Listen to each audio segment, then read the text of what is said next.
Welcome back to my channel education wonders. तो आज हम पढ़ेंगे संविधान का निर्माण, मेकिंग ऑफ कॉन्स्टिट्यूशन। तो इसमें जो फर्स्ट क्वेश्चन हमारा, भारतीय संविधान के निर्माण का वर्णन करें। तो आज हम जानेंगे discuss the making of Indian constitution. संविधान का निर्माण कैसे हुआ, कौन कौन इसमें था, कौन कौन से सदस्य थे, किनका क्या कार्य था, किस सदस्य का क्या कार्य था, इसके बारे में हम जानेंगे और कितने सदस्यों द्वारा इसका निर्माण किया गया है। तो संविधान सभा का चुनाव, इलेक्शन ऑफ द कॉन्स्टिट्यूटेंट असेंबली जुलाई 1946 यानी जुलाई 1946 में संविधान सभा के चुनाव हुए। सभी प्रांतों से साधारण स्थानों पर 210 सदस्य चुने जाने थे, जिनमें से 199 स्थान कांग्रेस ने जीत लिए और शेष 11 स्थान अन्य दलों को चले गए। इनमें से मुस्लिम लीग को एक भी स्थान प्राप्त न हुआ, यानी जो मुस्लिम लीग थी उस टाइम उसको एक भी सीट नहीं मिली। मुस्लिम लीग को मुसलमानों के लिए रक्षित 78 स्थानों में से 73 स्थान प्राप्त हुए। 296 के सदन में विभिन्न दलों की स्थिति इस प्रकार थी, जैसे कांग्रेस और उसके सहयोगी 212 सीटें, मुस्लिम लीग 73, अन्य के पास 11, यानी टोटल कितने सीटें हो गए 296। सारांश यह है कि संविधान सभा के चुनाव में कांग्रेस को शानदार सफलता प्राप्त हुई तथा मुस्लिम लीग को कई स्थानों पर बहुत प्रयत्न करने पर भी पराजित होना पड़ा। संविधान सभा का मुस्लिम लीग द्वारा बहिष्कार, boycott of constituent assembly by the Muslim League. Muslim League द्वारा संविधान सभा का बहिष्कार। संविधान सभा में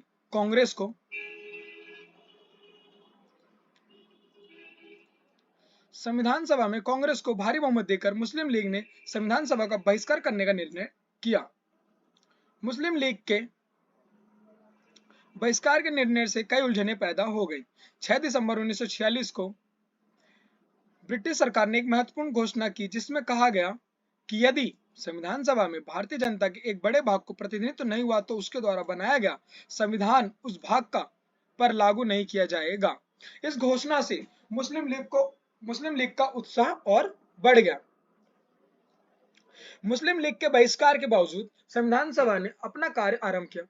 संविधान सभा में देश के प्रसिद्ध उच्च सूझबूझ वाले नेता, वकील, राजनीतिज्ञ सम्मिलित हुए।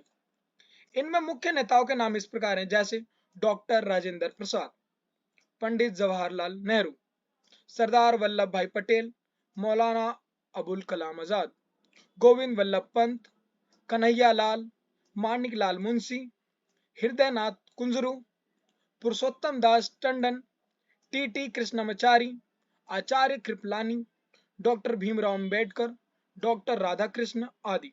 इन सब ने तो अपनी योग्यता अनुसार संविधान बनाने के महान कार्य को सफल बनाने में भारत मां की अमूल्य सहायता की। संविधान सभा का सत्ताहीन होना। संविधान सभा प्रभुत्व संपन्न सभा नहीं था, क्योंकि वह ब्रिटिश सरकार की इच्छा अनुसार स्थापित की गई थी।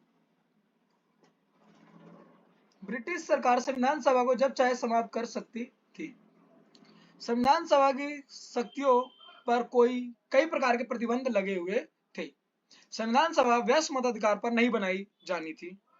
संविधान सभा द्वारा तैयार किए गए संविधान को तभी लागू किया जा सकता है जब ब्रिटिश संसद उसे अपनी स्वीकृति दे दे।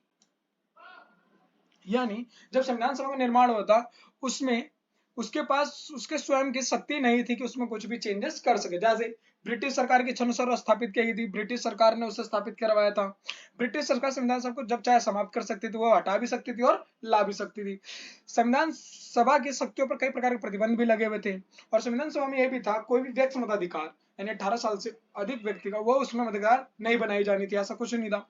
और संविधान सभा द्वारा तैयार किए गए संविधान को तभी लागू किया जा सकता है जब ब्रिटिश सरकार उसे क्या दे दे, अपनी मंजूरी दे दे, यानी स्वीकृति दे दे। अतः संविधान सभा प्रभुत्व संपन्न नहीं था। संविधान सभा का पहला अधिवेशन यानी first session of the constituent of assembly ये हो गई थी 9 दिसंबर 1946 को बुलाया गया था। संविधान सभा का पहला अधिवेशन 9 दिसंबर 1946 को बुलाया। इस अधिवेशन में 209 सदस्य उपस्थित थे। डॉक्टर सचिदानंद सिन्हा जो बिहार के प्रसिद्ध नेता थे, जो कि सभी सदस्यों में वृद्ध थे। संविधान सभा का कार्य करने के लिए अस्थायी अध्यक्ष चुना गया था, यानी कि अस्थायी अध्यक्ष डॉक्टर सचिदानंद सिन्हा जो बिहार के प्रसिद्ध नेता थे उनको बनाया गया था। फिर 11 दिसंबर 1946 को संविधान सभा के अस्थायी अध्यक्ष का चुनाव हुआ। अस्थायी अध्यक्ष कौन था? डॉक्टर सचिदानंद सिन्हा। लेकिन अस्थायी अध्यक्ष को चुना गया, वो उनका नाम था डॉक्टर राजेंद्र प्रसाद। अध्यक्ष निर्वाचित किए गए यानी चुने गए और उन्होंने सभा के अंत में इस पद पर काम किया। अपने अध्यक्षीय पद से भाषण देते हुए डॉक्टर राजेंद्र प्रसाद ने कहा था, यह संविधान सभा एक स्वतंत्र, स्वसंचालित, स्वनिर्धारित सभा है, जिसके कार्य में कोई बाहरी शक्ति हस्तक्षेप नहीं कर सकती, जिसके निर्णय को बाहरी शक्ति बदल नहीं सकती। उद्देश्यों संबंधी प्रस्ताव ऑब्जेक्टिव रेजोल्यूशन 13 दिसंबर 1946 को पंडित जवाहरलाल नेहरू ने अपने उद्देश्यों संबंधी प्रसिद्ध प्रस्ताव पेश किया। उद्देश्य संबंधी प्रस्ताव में उन आधारभूत उद्देश्यों का घोषणा की गई थी जिनके आधार पर संविधान सभा का निर्माण किया जाता था, जैसे कि भारत को संपूर्ण प्रभुसत्ता यानी भारत के पास उसकी अपनी स्वयं की शक्ति, संपन्न गणराज्य घोषित करना जहां समस्त शक्ति जनता के हाथों में हो, यानी वहां पे शक्तियां किसके हाथों में? जनता के हाथों में हो।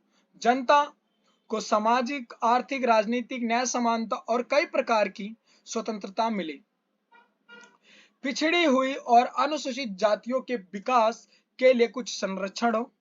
भारत में ऐसा संघ स्थापित हो जिसमें ब्रिटिश प्रांत तथा रियासतें व अन्य भारतीय इलाके सम्मिलित हों, जो विश्व शांति को बढ़ावा दे और मानव जाति के कल्याण में लगे रहे।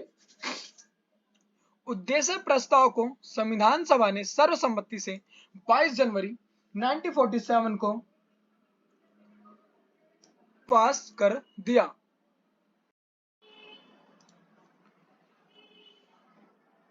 संविधान सभा की समितियों की नियुक्ति। संविधान सभा की नियुक्त समिति जो कितने appointment of committees of constituent assembly में यानी संविधान सभा में कितनी समितियां बनाई गई थी? संविधान सभा का प्रथम अधिवेशन 9 दिसंबर 1946 से लेकर 23 दिसंबर 1946 तक चला। दूसरा अधिवेशन 20 जनवरी 1947 से 25 जनवरी 1947 तक रहा तथा तीसरा अधिवेशन 22 अप्रैल 1947 से 2 मई 1947 तक रहा। यानी 3 अधिवेशन हुए थे। प्रथम अधिवेशन 9 दिसंबर 1946 से 23 दिसंबर 1946 तक चला। दूसरा अधिवेशन 20 जनवरी से लेकर 25 जनवरी 1947 तक चला और तीसरा अधिवेशन 22 अप्रैल से लेकर 2 मई 1947 तक रहा। इन अधिवेशनों में संविधान सभा की कुछ समितियों की नियुक्ति की गई। कुछ समिति बनाई गई, जैसे संघीय समिति, यूनियन पावर्स ऑफ कमेटी, संघीय संविधान समिति, यूनियन कॉन्स्टिट्यूशन कमेटी, प्रांतीय संविधान समिति, प्रोविंशियल कॉन्स्टिट्यूशन कमेटी, अल्पसंख्यक तथा मौलिक अधिकारों से संबंधित परामर्शदात्री समिति, advisory committee on minorities and fundamental rights, संघ और राज्य के बीच वित्तीय संबंधों की समिति, committee on financial relations between union and states, भारतीय रियासतों का संबंध संविधान सभा में प्रवेश, entry of the Indian states in constitution assembly.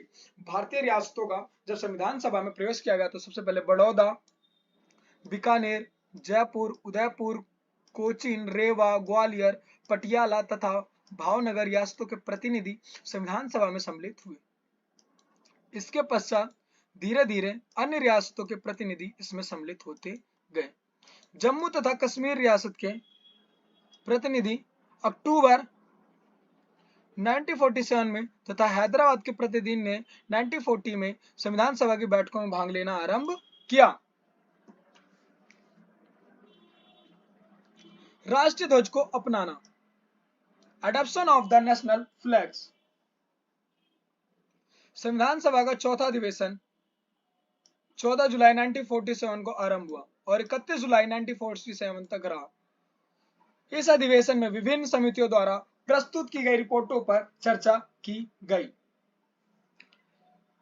यह अधिवेशन बहुत ही महत्वपूर्ण था क्योंकि इस अधिवेशन में 22 जुलाई 1947 को संविधान सभा ने राष्ट्रीय ध्वज को अपनाया था। अगर कोई आपसे पूछ ले कि राष्ट्रीय ध्वज कब अपनाया गया था, 22 जुलाई 1947 को राष्ट्रीय ध्वज अपनाया गया।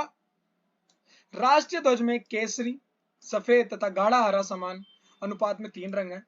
ध्वज के मध्य सफेद पट्टी पर नीले रंग पर अशोक चक्र है और राष्ट्रीय ध्वज के लिए खद्दर का ही प्रयोग किया जाता है। अगर पूछा जाए किस कपड़े का प्रयोग किया जाता है तो खद्दर का ही प्रयोग किया जाता है। राष्ट्रीय ध्वज 3 फुट लंबा 2 फुट चौड़ा होता है, यानी उसका अनुपात कितना होगा 3/2, 3:2।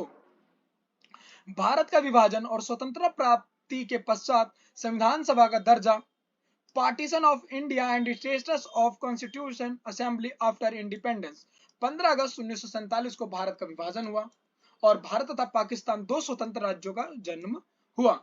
यह विभाजन स्वतंत्रता अधिनियम 1947 को लागू करने पर हुआ।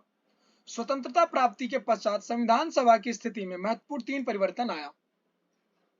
अब संविधान सभा को संविधान बनाने में पूर्ण स्वतंत्रता प्राप्त थी। इस पर किसी प्रकार का बाहरी प्रतिबंध नहीं था।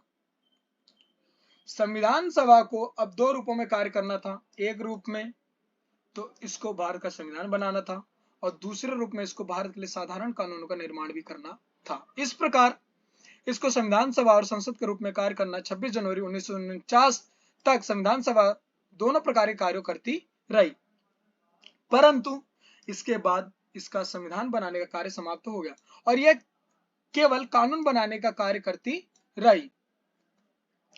मसौदा समिति की नियुक्ति, अपॉइंटमेंट ऑफ ड्राफ्टिंग कमेटी, यानी जो उसका स्ट्रक्चर तैयार करेगा उसकी बात चल रही है। मसौदा समिति की नियुक्ति, अपॉइंटमेंट ऑफ ड्राफ्टिंग कमेटी। संविधान सभा का 5वां अधिवेशन 14 अगस्त 1947 को आरंभ हुआ, 30 अगस्त 1947 तक यह जारी रहा। विभिन्न समितियों की रिपोर्ट के आधार पर भारतीय संविधान का मसौदा तैयार करने के लिए 29 अगस्त 1947 को संविधान सभा ने डॉक्टर बी.आर. अम्बेडकर की अध्यक्षता में 7 सदस्यों को एक मसौदा समिति की नियुक्ति की। संविधान का मसौदा तैयार करने में अम्बेडकर ने महत्वपूर्ण योगदान दिया।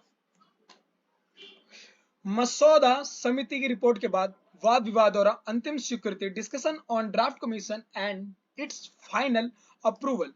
21 फरवरी 1948 को मसौदा समिति ने जो अपनी रिपोर्ट दी उसमें 35 अनुच्छेद तथा 8 अनुसूचियां थे। संविधान सभा के सदस्यों, प्रांतीय विधानमंडलों तथा जनता के मसौदों के संविधान पर विचार विमर्श करने के लिए लगभग 8 महीने का समय दिया गया। मसौदा संविधान का तीसरा पठन 14 नवंबर 1950 को आरंभ हुआ, 26 नवंबर 1949 को समाप्त हुआ।